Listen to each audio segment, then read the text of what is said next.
Hello everyone, this is a different kind of video. I don't even think I did a video yesterday, but this is going to be my Inktober recap. This is my 7th Inktober, which I may have mentioned already. I started doing them in 2019. When I started, I wasn't very good, but I was enthusiastic. I was using a black Stabilo crayon, which is water soluble, to get these sort of tone to get these sort of tones, and you know, I was doing my best. But what I really learned from Inktober is about being consistent, and that you really can kind of draw every day. I want to show you the whole thing. Now, you've probably, if you've been watching the videos, maybe you've already seen them, or maybe this is the only one you're going to see. This year, I thought I was going to try working on stuff I found on Pinterest under a board I have that was mostly toys. And eventually, it transitioned into being the Monster in My Pocket series. So this is the first one I did. And I was also really concentrating on using a water brush, which is, you've seen water brushes before. They use them in watercolors and stuff. It's usually a transparent plastic brush pen sort of thing, and then you can, let's see if I can take this one off. There it is. They always screw off the opposite way. And you fill it up with water, and you can use that to activate paints. In this case, I was kind of following a trick I had seen online with, I think it's Miss Jisoo, who is one of the contemporaries of Kim Jong-gi, who sadly passed away. But I saw her use a water brush with inky water in it, and she was using the same ink that she was using to draw with, and then she was also using the inky water to sort of create the tones. So I thought I would try that, and I didn't really know what I was doing. It was, you know, Inktober's a great time to experiment. So this is the first one I did, and these are pretty close to my my typical style, I think. I was also using a nib pen. Every one of these uses a nib pen. And I use I think it's a G nib. It's this exact pen, although I switched to a new nib about halfway through. The ink I used was Kuretake 60, which is a Kuretake Black Ink 60, and it says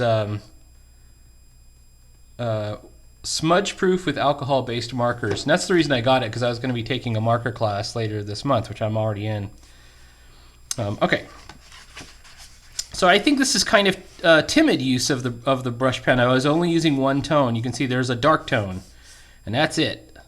Same one with the astronaut. I kind of did two tones here because this was more of an accident than a real thing. I just sort of thought, oh, I should make this come in a little further, and it was a little bit lighter, and I was like, okay, that's kind of an interesting effect.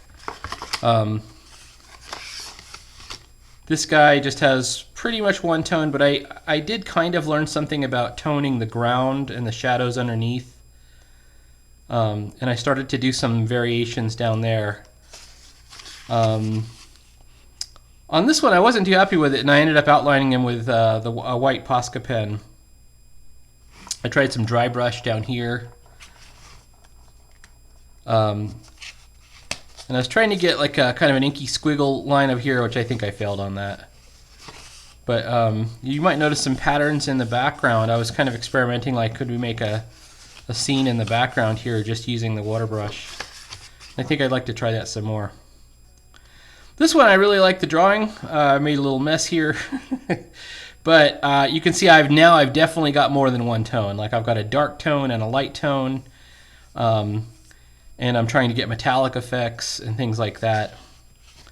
I'm getting a little bit stronger with it. I think this is one I've regressed a bit. I've gone back to just pretty much one tone, although a little bit of experiment back here.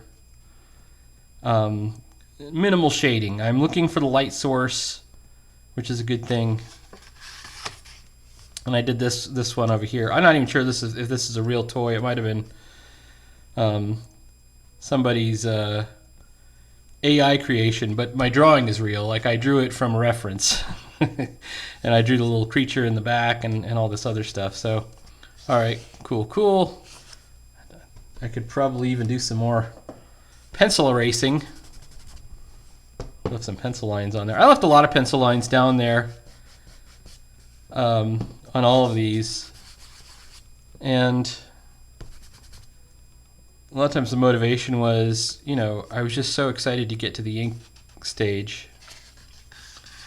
This is where I got interested in really working on the backgrounds and kind of like creating this sort of deeper background layer. And I ran into the problem that I ran into in my last narrative class, which was I'm not pushing contrast hard enough. That was the main criticism I got for the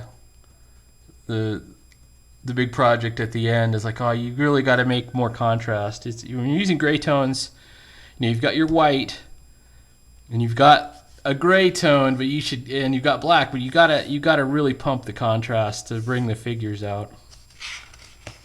And this is a robot monster, of course. And there's a Mechagodzilla. What I really like about this is his weapon down here. I like this ball connected to the thing. I'm not so happy with the background, but it is what it is.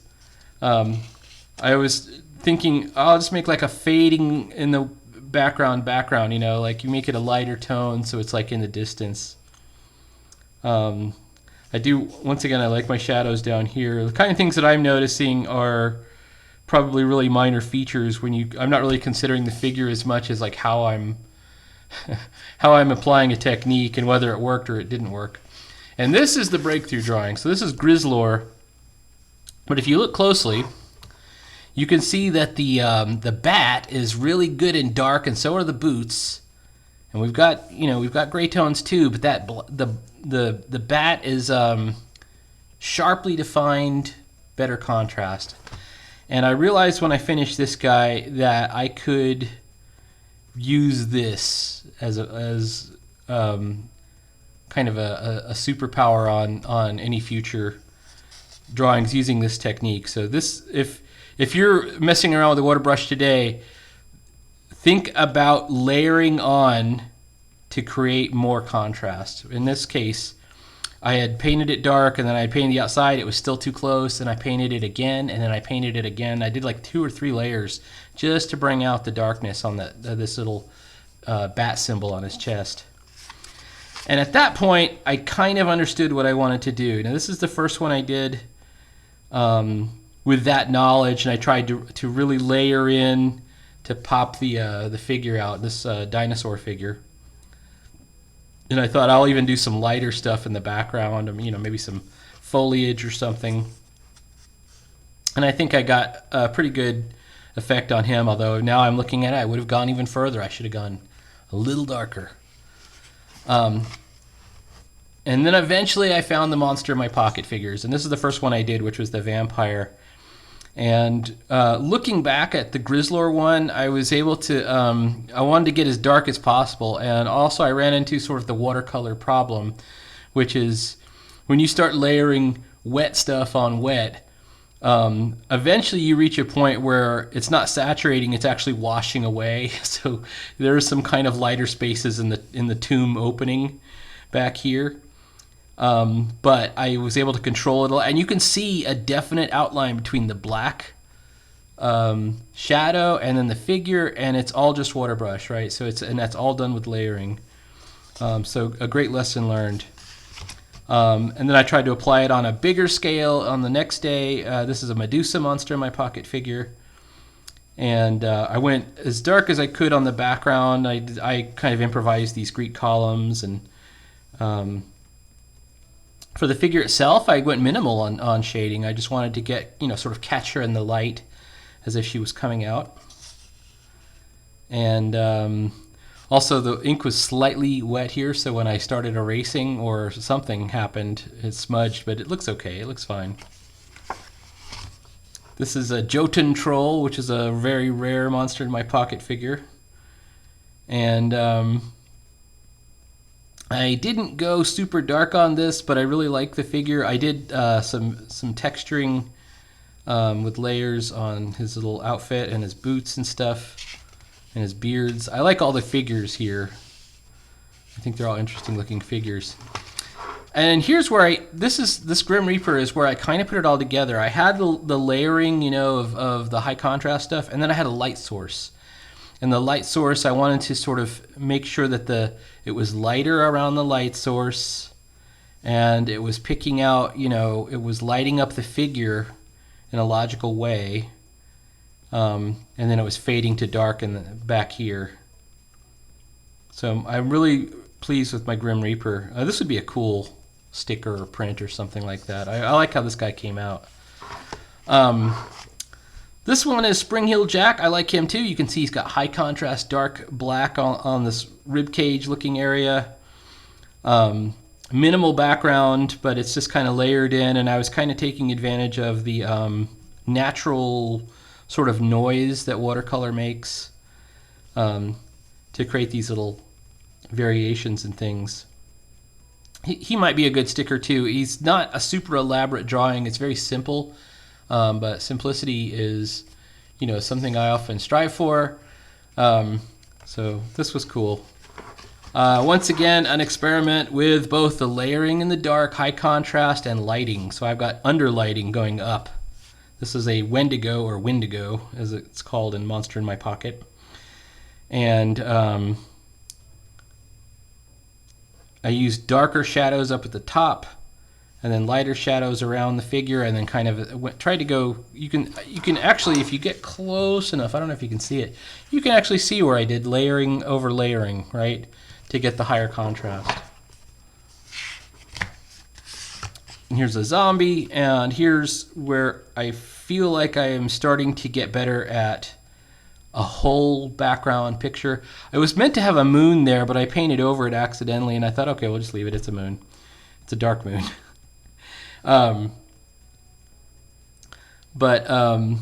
He's got the layering is done here for the pants, and if you look really close at the background, I'm using some of that watercolor noise to create like a sky, you know, a cloudy sky kind of look. I'm quite pleased with my zombie as well. So, like I said, at one point in the monthly challenge, I think the drawings really did start to improve, or at least the inking did. This is a mermaid. The mermaid is a Monster in My Pocket figure. This is once again a very simple one. I wanted her to look less monstery, so I tried to use, you know, smooth, sweeping lines. I still tried to go as high contrast as I could, and I'm still trying to emphasize lighting. I'm not sure I did a great job on the water down here, but I'm happy with it. I messed up the inking a little bit on this. I sort of dropped too much ink on this line under her chest here, and you know, I decided we're just gonna leave it, and I had maybe too bold of a line down here. This one is, I would say it's my second or third favorite, is Charon. This is the one, this video got the least amount of views, but it's one of the ones I'm most proud of. You can see that I tried to make the coin glow by altering the lighting and the layering around the coin. This is Charon, on the river Styx. I've got skeletons kind of reaching into the boat from the river. He's carrying an oar. It seems like a crazy figure. It's based on this figure, and he's got this weird, I don't know, it's got like a panther skin on and an oar. This is the only Monster in My Pocket figure I actually own. And I thought, oh, I should definitely do that one. But I really like how the background on this one came out.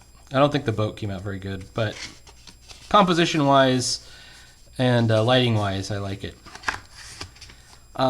This is my werewolf, done after the Monster in My Pocket werewolf. I'm not super fond of it. I think that the pose, the figure itself was a bit cartoonish, and I was determined at the point after I did this one is, even though I have pretty good photo references of all the Monster in My Pocket figures, you can find them online. I find them on Pinterest and a couple of fan sites. I didn't do a great job with him, and the figure itself was kind of, he had these big feet and he's howling. Yeah, I mean, we'll move on from him. You know, when you're doing a whole sketchbook and you're doing it every day, you're not going to have a winner every time, so it's fine. Here's my harpy. The harpy that comes with Monster in My Pocket was not that interesting to me, so I designed my own harpy. I said, okay, we're going to use the harpy as a prompt. I'm just going to draw my own, and so I did. And I tried to go high contrast, and this is the only one that does not necessarily have pure ink wash. It's ink mixed with ink wash, but I had my on my palette I had some dark sepia black sumi paint left over in there from another painting, and I accidentally picked some of it up, and I like the look of it. It's kind of a brownish color rather than a straight black, but it reacts and acts the same as ink. I don't know, I really liked her. She kind of inspired me to create a like a D&D character based on her as well. I like the look of her. Certainly not a super awesome drawing or anything like that, but it has dynamism and fun, and that's what I look for. Here's another one where I didn't follow the Monster in My Pocket model.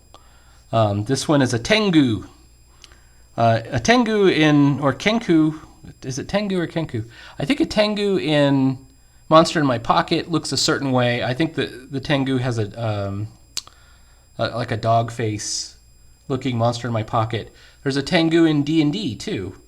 And then I just did my own research and came up with ideas, and I was looking at traditional Japanese masks and armor and stuff like that.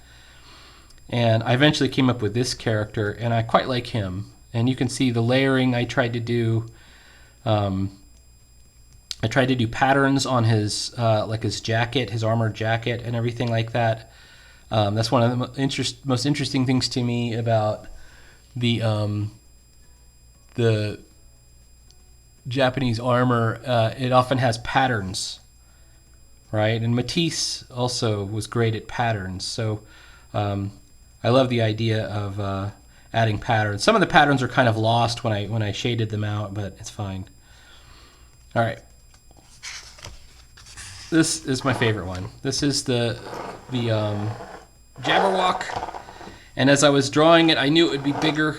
I drew him, and I knew that it has to have this big long neck, and it's got wings and everything. It's going to have a tail. I did not plan to make him take up both pages when I started, but I realized he was going to have those wings, and I thought, you know what, in for a penny, in for a pound, we're going to make the wings reach as high as they can. And I went as dark as I could, layering in while avoiding the saturation issue where you start washing away you know, the ink. I also I started experimenting with stipple here, and I really like it. I think stipple is really cool looking when it's mixed in with other techniques. So hatching and texturing plus stipple gives it a kind of a cool look. So quite like my Jabberwock. And I was riding high at this point. I did the Manticore. This one actually is based on the Manticore Monster in My Pocket figure. Oh, the Jabberwock was actually based on the original Lewis Carroll Tenniel illustration. The Manticore here, I based it on the Monster in My Pocket. I like the look of it. I think I kind of dropped the ball by pushing this tail in between the two wings. It's a little confusing. Once you look at it, it goes, oh yes, it makes perfect sense. But if you initially look at it, it's like, well, how is the tail working between these two things? And it probably has to do with the way I did the shading. So I probably might mess with the shading if I were to redo this. I also like the shading underneath the figure and the texture on the hair and other stuff. And we went back to trying to do this burst effect that I did, for example, on the Spring Heel Jack. This one I'm super proud of. This might be my second favorite, is the Cyclops. I drew the Cyclops, and I realized I was going to have a hard time putting both his legs in, and I thought, well, Cyclopses are supposed to be giant, you know, they're They're like in the myth of Odysseus, right? The Cyclops is hurling rocks. So I was looking at the monster in my pocket figure, and I thought I'll have him wading through the water, and I'll even put these figures in a boat and have him carrying a rock. So I added details and stuff. I went as high contrast as I could on these the sky and the mountains in the background. I quite like how this figure came out. This is maybe my third favorite. This is where I tried to go as complicated as possible. It was ghouls, and I didn't have a ghoul. I didn't use the ghoul reference from Monster in My Pocket, and I thought it would be cool to have a bunch of ghouls. So I went as dark as I could. This might be the darkest layering I could get that isn't straight painting on the ink. And I have the ghouls kind of bursting out of a grave, and I have 3 of them. This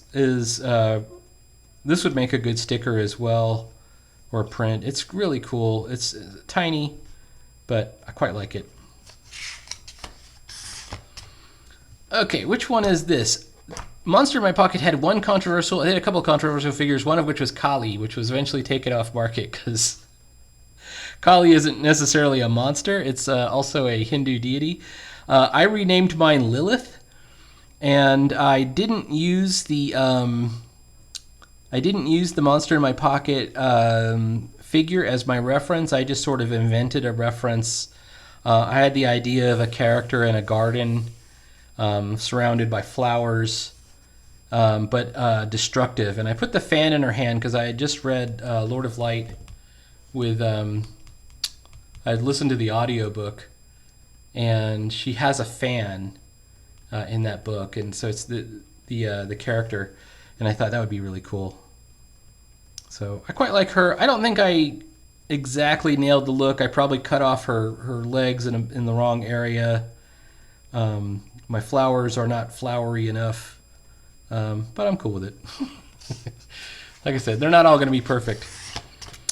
Here I have the man thing, or the swamp beast. There's a swamp beast, and I started out trying to draw him like the Monster in My Pocket swamp beast, which the Monster in My Pocket is clearly based on Man Thing. It's got these vine things, but the Monster in My Pocket version has a nose that ends there, and then the vines kind of start under the nose, kind of at the upper lip area. And I thought it just didn't look good. I actually tried drawing it that way, and then I erased them and I drew back in the original Man Thing ones.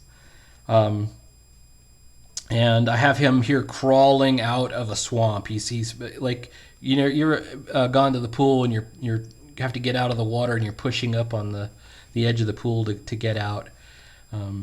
That's what I have going on here. I quite like the Man Thing. He's one of my favorite characters, and I love drawing him. I like him much more than Swamp Thing. I'll say that. This is an ancient Gorgon. I've already done a Medusa, but Monster in My Pocket had an ancient Gorgon, and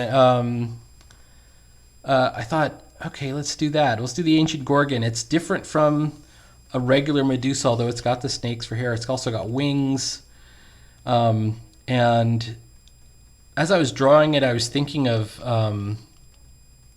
the Weeping Angels from Doctor Who. And so I wanted something just like really terrifying like that. I also wanted this glow effect over the snakes, which are almost like a crown. You know, it's like she's not a regular monster. She's on a completely different level. She's a mythic level creature, and super dangerous. And so I like the effect here I got in the background with her. And then that was the 30th. This is the final one, the 31st. I was saving this, the Frankenstein's monster, for last. And I wanted to do something kind of experimental. This one and this one both used the Monster in My Pocket figure for reference. The Monster in My Pocket figure is just like this one. It's bald. The bolts aren't on the neck. They're on the head. It has these weird metal shoes. And it's a different pose on the Monster in My Pocket. I wanted to make him running, and I made this electrical thing, and I tried to do a no holding line electrical effect, right? And I think that came out really cool. So I really like that one. And I like the way he's kind of like rushing forward, almost based completely on the Monster in My Pocket figure as far as the fur vest and the chain belt and the boots and the head. So I like him. He's got kind of a sort of cartoony awesomeness, and I really want to, like, you know, I've done comics and I've tried to be a good figure drawer because that's, you know, what is generally expected of comic drawers. And I've come to the conclusion that it's not really what I want to do. I'd like to be doing more drawings like this that have a bit of cartoonishness to them. And when necessary, we could go to you know, a more badass looking dude. But the reason for that is the people that want to make comics that are, you know, with accurate figure drawings, they're all out there just tracing now. Everybody's tracing. It's those graphite pose packs. And like once I started to see it, I couldn't unsee it. I couldn't stop figuring out, oh, that's what the look is. And I hate that look. It's awful. I thought, let's go a different way, right? So I want to pump up the whimsy and the cartooning with my future work, and infuse it with drama. I mean, Eisner was not afraid to do that with his own work. I want to do the same. Same with, you know, and Al Cap, everyone who I really admire was not afraid of that stuff. So, anyway, that's my Inktober. Thanks for listening.